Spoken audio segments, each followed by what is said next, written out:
Welcome back, everyone, to another Back 40 Firewood Q&A video. A video where I take your questions that you left in the comments of last week's Q&A video, and I answer them in this video. This week, I've got a little something different lined up for my footage that might be kind of cool to check out. Appreciate all the feedback. The response has been great. Seems like everyone kind of likes this new format, so I'm going to keep doing it week to week and just keep seeing how it goes. So with that, let's jump on over and I'll show you what I got in line. So this footage right here that you're seeing is from the last video where I was bucking up the logs next to the splitting shelter. This is kind of like a behind the scenes look. You're going to see me moving the camera around from time to time. So that's kind of what I'm giving you an insight into right here, is just what goes into actually running the saw, bucking up logs, and moving the camera around. So all right, so with that, let's dive into the questions. The first one is from Lynn. How do people pay for their wood? An honor system or what? Yes, the roadside stand is set up completely on the honor system. I have a pay box on the side of the stand, and I've only twice been not completely people paid for like half of what they took. So I haven't ever had wood completely taken without something being paid. Just a couple times where people took like 4 bundles and only paid for 2. Timon, the Buckeye blogs. What underground line does your furnace boiler have? It's got those 2 PEX tubes that are then enclosed in like an 8-inch, an 8-inch tube, and inside that tube, it's the 2 water lines are wrapped in like a foil insulating wrap, and then the whole tube is filled with a spray foam type insulation. So it's like a solid 8-inch tube with then those 2 water lines in the center of it. And it's buried about 4.5, 5 feet down. So it's insulated pretty good, and I don't think I lose too much heat from the shed to the house. Cascade Mountain Man. In the Northwest, there are more trees than we can possibly harvest. I see East Coast guys get all excited about finding free wood, even poor BTU species. How scarce are trees used for firewood in your area? Any public lands you can cut on? There's a few public lands that you can go to, but around here, at least for me, my experience has been like down on our farm, we have how many acres of wooded area that every year there's blowdowns, there's dying trees. And then I have my neighbors up here, up the road, that have standing dead trees that need to come down. And then, honestly, just being able to network and get in with a tree service company like I have with Rick, for me, that's been the clear ticket. And not having to like try to go out. I used to go out and scavenger hunt for logs and trees. I'd see some trees down along the road, and I'd get those, but now I've got enough with the supply that I have that I don't need to do that anymore. But yeah, there's opportunities around, but there's mostly just a lot of private land, and it's just a matter of knowing like either your neighbors or having the land to go on. So there is somewhat of a limited supply if you didn't have any land, but otherwise, if you have land, there's plenty of trees, and like I said, blowdowns, trees that are dying. There's always firewood to be found, I guess. Steven, I enjoy this format a lot. Thank you very much. What I would like to know is how an old woodhound like you got married to such a good woman. Well, how do you know it's not that Amanda was the one lucky enough to find me? How do you know that wasn't the case? I don't know. If I actually knew how all the stars aligned to make that possible, I should probably go buy a lottery ticket. But it's just the way things go sometimes. There is a longer story to that whole thing, but we'll save that for another time. It was a chance meeting that led to just like I said, we met each other randomly and then stayed in touch, and one thing led to another. Larry, do you buy your wood? I was thinking of contacting a tree service if they wanted to dispose of their wood they don't chip. No, I have only once bought a log load of firewood. Otherwise, everything that I have, I've gotten through either my own harvesting or from a tree service company. So if you have a way to get in good and network with, some local tree service companies, yeah, you're going to get some bad stuff, but you're also sometimes going to get good stuff. So if you can do that, that is probably the best way to get wood that you don't have to pay for. But then again, you get what you pay for. So keep that in mind. Larry, again, do you sell much bag wood in the winter? I have a conveyor and it works great for loading the third cord bags. I just put the tractor with the forks and the bag will go right in and fill them up. Yeah, no, I don't actually sell any bulk wood right now. I am just focused on smaller quantities, both in the roadside stand, and I have started doing or offering deliveries, but just of smaller quantities. So a face cord would probably be the most I'd ever consider delivering, but at this point, I'm not doing that. Travis, I like your new video. How much wood do you go through in your woodshed where you have the wood stove? I am not exactly sure on my exact amount right now. I'm guessing it's probably a little over 5 cords, maybe. Close to 5 cords. That'd be my guess. Peter, when are you going to enclose the wood splitter shed with canvas to keep the wind off of you?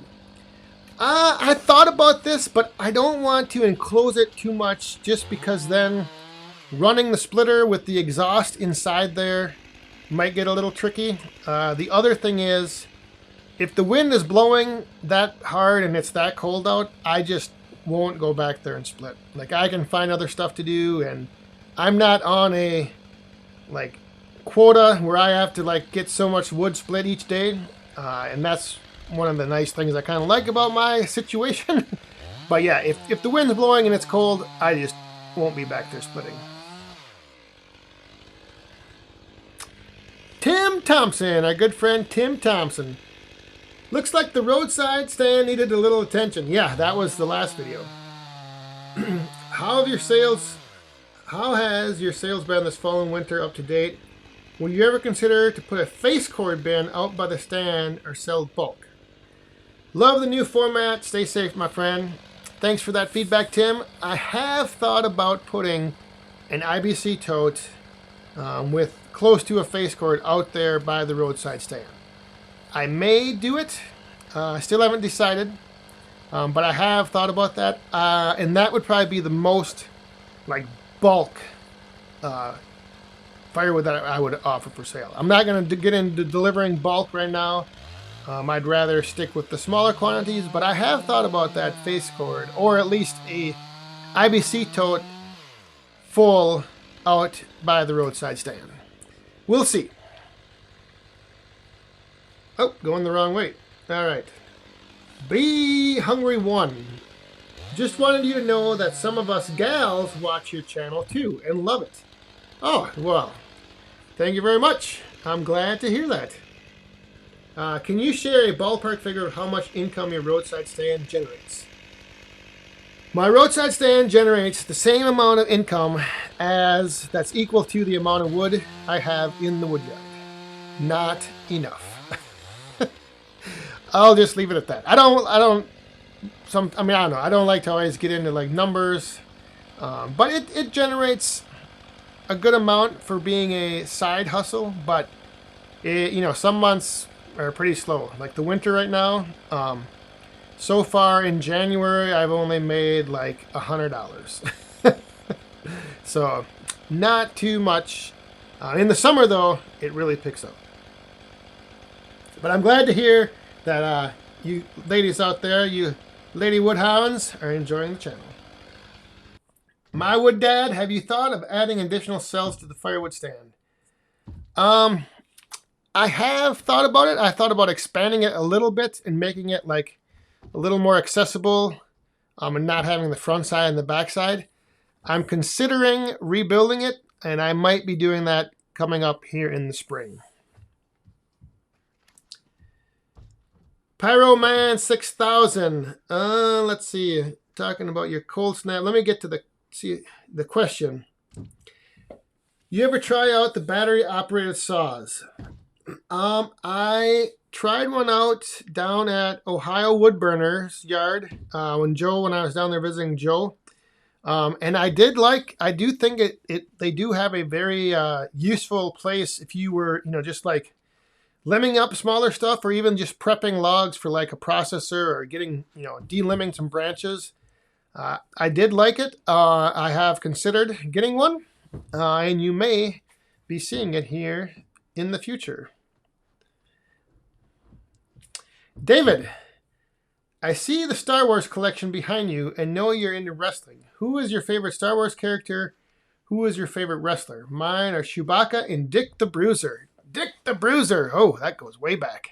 Yes, I do have back there and up in front of me here quite a few more Star Wars collections. Favorite character of Star Wars would have to be Boba Fett before the Mandalorian series came out, and after this past, or 2 years ago, the Mandalorian came out. Now I would say probably the Mandalorian. Mandalorian and Boba Fett for Star Wars. And then a wrestler, I don't even know. Growing up, it was the Ultimate Warrior. And then in the 90s, the Attitude Era, I'd have to say Stone Cold and The Rock. Hey, Shifty. Len. And I think his question, I gotta expand this more. Here in the UK, there are environmental rumblings about burning wood, logs, etc. And government described as deadly emissions. I just wonder if this environmental issue has arisen in the US, and what is the public's general response if it has? It has come up a little bit here. There was an article that came out about some laws in New York State that I think a lot of people misinterpreted, and then I think a lot of misinformation got spread really quick. And what that article, or what they talked about in the law, was a reduction in emissions from firewood burning, like wood stoves and such. But what people didn't realize, what they were talking about, is that like if a wood boiler company created a new wood boiler that reduced the consumption of wood that you use by 50%, it's not that they are going to limit firewood to 50% usage. It's that's how you're burning less wood with the more efficient models of like wood stoves. So that's where the whole reduction and reducing of firewood burning got misinterpreted, I think, and people thought they heard that they were going to reduce the amount of wood that you could burn. And it wasn't that was the case. The case was that the amount of wood you're burning is going to be reduced by the more efficient stoves that are being made. At least that's what I looked into and found when I did a little research. So that's pretty much all that was. I don't think they'd be able to say you can no longer burn firewood. I don't think that would go over at all. Steve, when will you acquire a large dump trailer? At this point in time, I just don't have a need for one. Most of the logs I get brought to me. I don't really have any plans to start selling in bulk. If I do get to that point, then I would start looking into one, but for now, just don't have a need for a larger dump trailer at all. Mike. Hey Dan, hope you're having a great week. Totally enjoy your channel. I'd like to know the size of the individual cells of the roadside stand and the size and species of wood you put in them. Right now in the winter, in the back, I'm putting oak, and in the front, I'm putting a mix of whatever I have. Recreational wood is what I call it, and a recreational mix is just anything. I do tend to keep out the pine because I will sell that separately as well. But everything that I put in there is usually 16 inches in length. And then I have, hang on here, I think I'm getting ready to, I think I might have to restart my footage. There's a few minutes left. But the bins itself, they are 16 inches wide by 42 inches tall. So that's about the, and the only reason I came to that measurement was I put up my pallets on the top of the platform. I used pallets for the dividers. I put those up and I kind of evenly spaced them out, and that's what they came out to. So 16 by 42. Oh, and I think that is the last question. All right, so good. Worked out perfect. But yeah, as you can see there in the background, you kind of noticed I was moving the camera around and such, and that might have gave you a little insight into what goes into making some chainsaw videos when you have to get different angles, or when you want to, I guess, get different angles. So, all right, so that'll do it for this Q&A video. If you have a question that you would like answered, leave it down in the comments, and next week's Q&A video, I will try to get to it and answer it. Thanks again for all the feedback.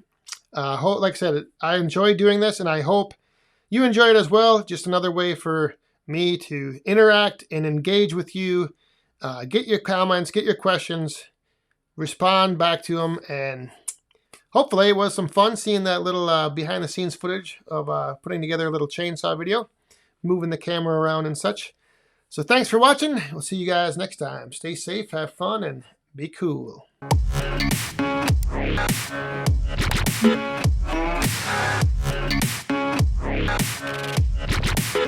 I've been a real bad boy on the town all night. Starting to calm down with the morning light. I'm in the rain,